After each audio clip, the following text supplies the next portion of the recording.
할렐루야. 굿TV의 세상을 보는 창 오색 오감을 시청하시는 시청자 여러분, 저는 총신대학교 평교원의 책임교수 김온유 목사입니다. 오늘 좋으신 하나님께서 제 강의를 시청하시는 모든 분들께 큰 평강 주시기를 주님의 이름으로 축복합니다. 오늘은 자기애성 성격 장애, 특히 인격 장애라고 하는데 이 말씀에 대해서 함께 나눠보고자 합니다. 여러분, 하나님의 형상이라는 말씀을 들어보셨죠? 예, 하나님의 형상이라고 하는 것은 이 인격적인 형상이 있고 거룩한 형상이 있어요. 그래서 하나님의 형상 첫 번째는 영적인 형상이라고 그러는데 그것은 하나님의 거룩함을 말합니다. 그리고 하나님의 인격적인 형상은 지정의라고 하는데 거룩한 지성, 거룩한 감정, 거룩한 의지, 이렇게 말씀을 나눌 수가 있겠죠. 그런데 이 하나님의 형상으로 지음받은 인간이 하나님을 떠나게 될 때, 또 하나님을 배척하게 될 때 오는 어둠의 영으로 말미암아 타락한 지성, 그리고 타락한 감정, 타락한 의지가 결국은 생각을 해도 죄를 짓게 되고 또 계획도 죄를 짓게 되는 이러한 일들로 인해서 하나님의 심판을 자초하고 말았죠. 하나님을 대하는 우리의 인격, 동시에 사람을 대하는 우리의 인격도 역시 거룩한 하나님의 품성을 가지고 살면 얼마나 좋겠습니까? 성경은 분명히 말합니다. 이기주의가 아닌 이타주의의 인격이 예수님을 닮은 인격이라고 그렇게 말씀을 하고 있습니다.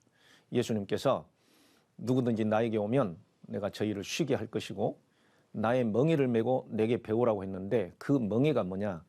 마음이 온유하고 겸손하다는 것입니다. 그래서 온유와 겸손은 예수님의 정서적 성품입니다. 그것은 곧 타인을 위한 성품이고 온 인류를 위한 십자가를 지시는 희생의 성품입니다. 이타주의라는 것이죠. 오늘 여러분, 하나님의 거룩한 형상으로 지음받은 우리가 그리스도 예수를 믿어서 예수님의 성품, 하나님의 거룩한 인품을 갖게 되는 것이 우리 신앙의 목표가 되고 목적이 되는 것입니다. 그런데 오늘 자기애성 인격장애는 자신에 대한 과장된 평가 그리고 특권의식을 가지고 다른 사람을 착취하거나 오만한 행동을 나타내는 사회 부적응 성격을 그렇게 말하고 있습니다. 그러다 보니까 이것은 지나친 자기사랑, 비현실적인 자기평가로 타인을 무시하고 자기 중심적인 행동으로 대인관계의 갈등과 부적응을 초래하는 병적인 상태를 이 자기애성 성격장애라고 그렇게 말하고 있는 것입니다. 누구든지 인간은 자기 존중에 대한 욕구가 있습니다. 아브라함 매슬로우가 말한 것처럼 인간은 스스로 존중받고 싶어하는 욕구가 있다는 것이죠. 이것을 우리는 자경심, 자존중감 이렇게 말을 하고 있습니다. 이것이 또 지나치게 되면 오히려 타인을 무시하고 지나친 자신감과 자긍심 때문에 다른 사람에게 상처를 주는 그런 인격장애를 가져오게 되는데 이것이 곧 자기애성이라는 것입니다. 그러면 이 원래 자기애성이라는 것에는 유래가 있습니다. 화면을 보시다시피 그리스 신화에 나오는 미소년 나르키소스에게 에코가 사랑을 고백하지만 받아들이지 않는 벌로 큐피트의 화살을 쏘죠. 그 큐피트의 화살을 맞은 이 소녀는 물에 비친 자기의 모습을 보게 됩니다. 호숫가를 거닐다가 그 모습이 너무 아름답고 예뻐서 그 모습에 사랑에 빠져서 몇 날 며칠을 쳐다보다가 또 쳐다보다가 결국은 물에 빠져서 사망하게 됩니다. 그 신화에는 그 장소에 수선화가 피었다고 그래요. 그 꽃이 핀 이름을 수선화라고 하는데 그 수선화의 그 학명이 나르시스라는 것입니다. 네, 나르시스, 나르시시즘, 자기애성, 그리고 자기애성주의자 아니면은 나르시시스틱 퍼스널리티 디스오더 그러면은 자기애성 인격 장애, 그래서 과도한 자기 사랑으로 타인을 생각지 않는 이러한 것들을 우리는 자기애성 인격장애라고 그렇게 말을 하게 되는 것입니다. 그러면 자기애성 인격장애의 증상에 대해서 우리가 한번 알아보겠습니다. 첫째, 자신의 중요성에 대해서 과장된 지각이 있다는 것입니다.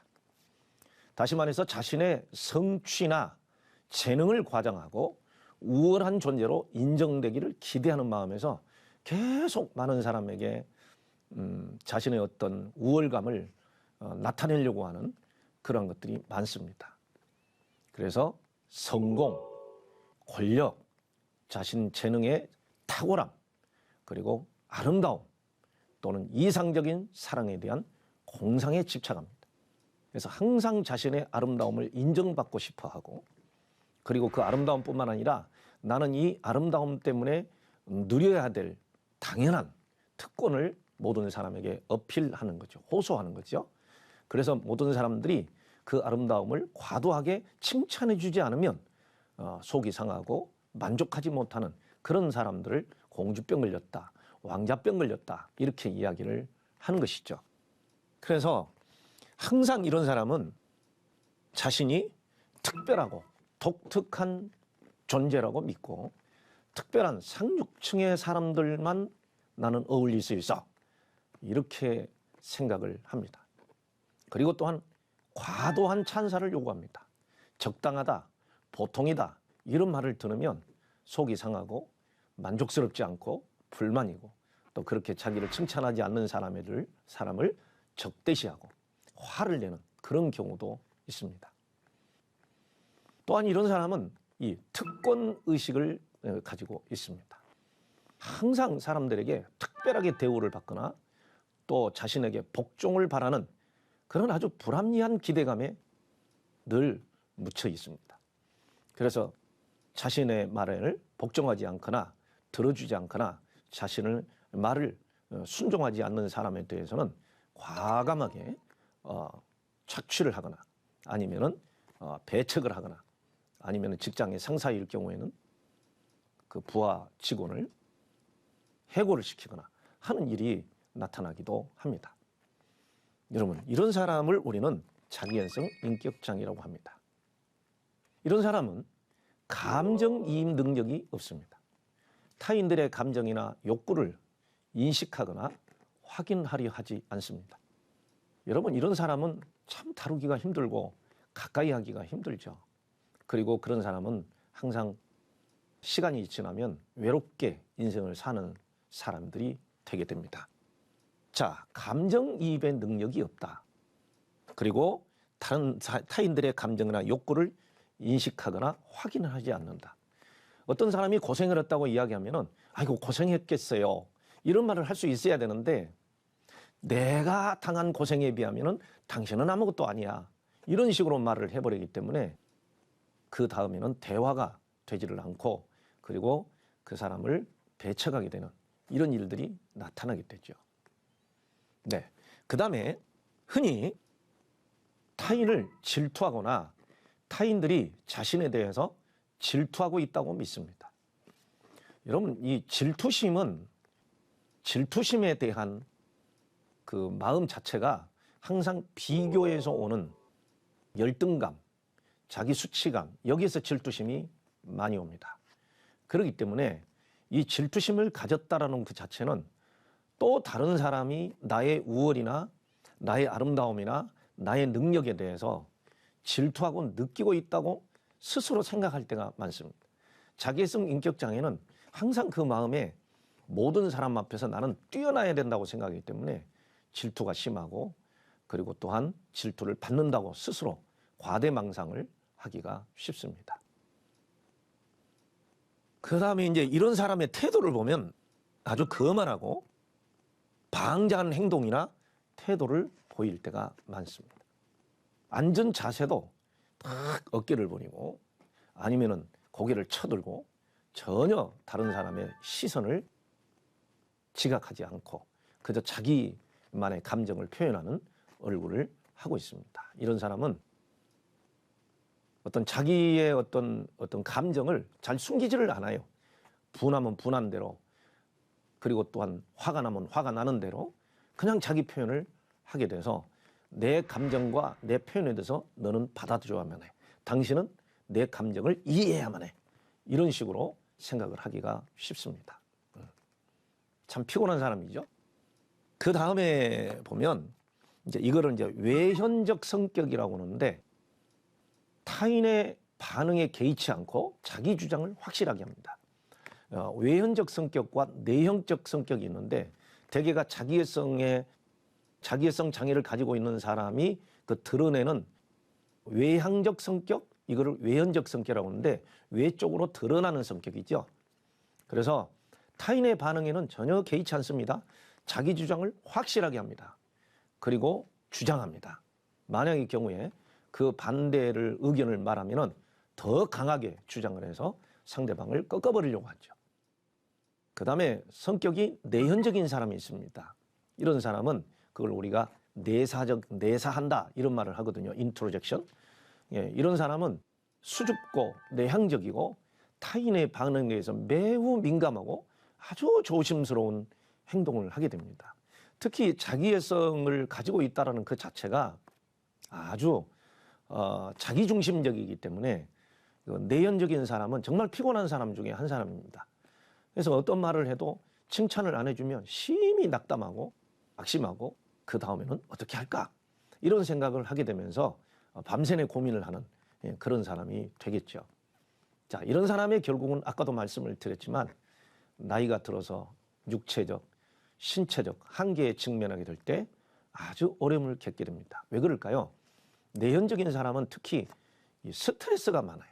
자기 스트레스가 많기 때문에 어떨 때는 두통이 오고 그 다음에 신체적인 고통이 오게 되고 정신적인 고통이 오게 되면서 다른 사람들이 자기를 인정해야 되는데 인정해주지 않는 데 대한 그 불편한 감정과 고통 때문에 참 힘들어하게 됩니다. 자, 이러한 사람을 우리는 왕자병 또는 공주병이라고 일컫게 되죠. 자, 쉽게 이야기해서 이러한 사람은 자기 도취적인 성격 장애라고 말할 수 있습니다. 자기 감정밖에 모르고 방어 시스템이 가장 강한 성격입니다. 여러분, 그 프로이트가 말한 이 방어 기제들을 생각을 해보면 이 프로이트는 분노를 한다든지 아니면은 다른 사람에게 이 상처를 토스한다든지 아니면은 자기 수치감을 느끼고 이거를 방어하기 위해서 회피를 한다든지 아니면은 뭐 부인을 해버린다든지 뭐 이런 것들의 10가지 방어 기제를 이야기를 했고 그 다음에 이제 수치감이 많거나 그리고 또한 이러한 고통을 안고 있는 자기애성 인격 장애자들은 그의 딸 그 안나 프로이트가 말한 것처럼 유머, 승화 이런 것들로 돌려서 자기의 수치를 가리우고 또한 자신의 우월성을 높이려고 하는 그런 것들이 굉장히 많기 때문에 방어 기제가 강할수록 다른 사람을 힘들게 하고 피곤하게 하는 것이죠. 자, 다시 한번 설명을 해보자면은 자기 도취적인 성격 장애는 자신의 감정밖에 모르고 방어 시스템이 강한 성격이라고 그렇게 이야기하고 있습니다.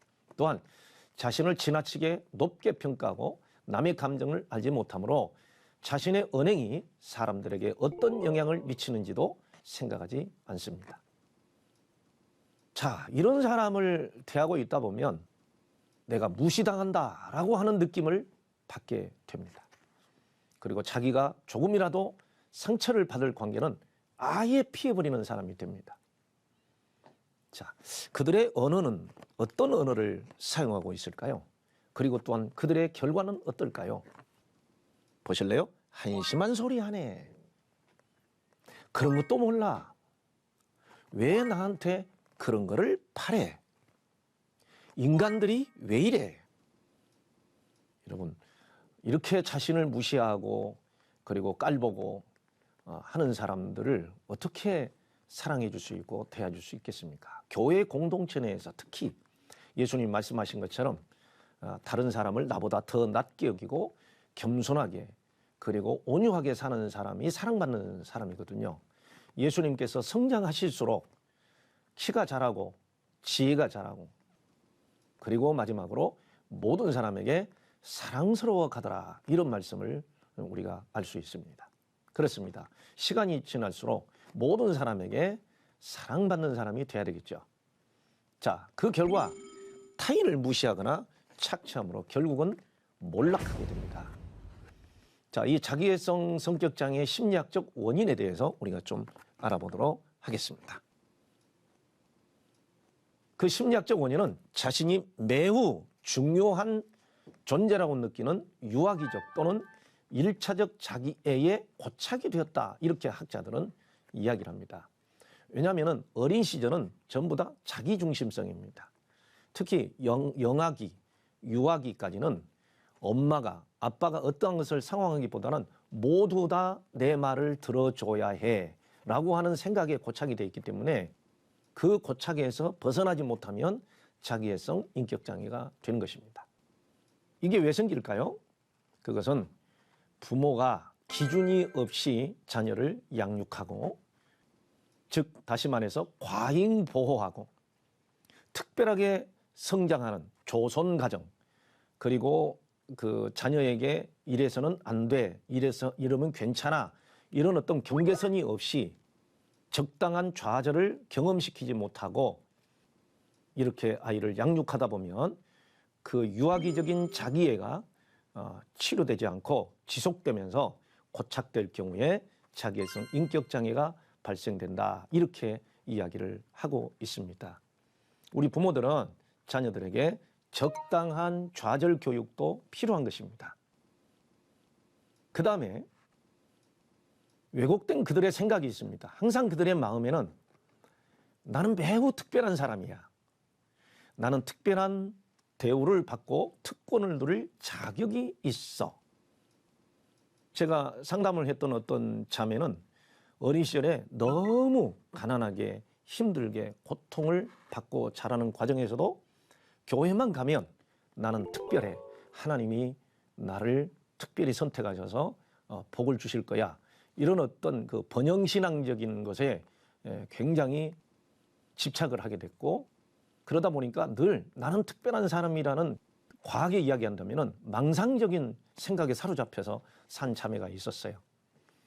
그러다가 결혼을 했습니다. 결혼을 했는데 그 결혼했던 남편에게 계속 불평이 오는 거예요. 제 아내는 망상이 있어요.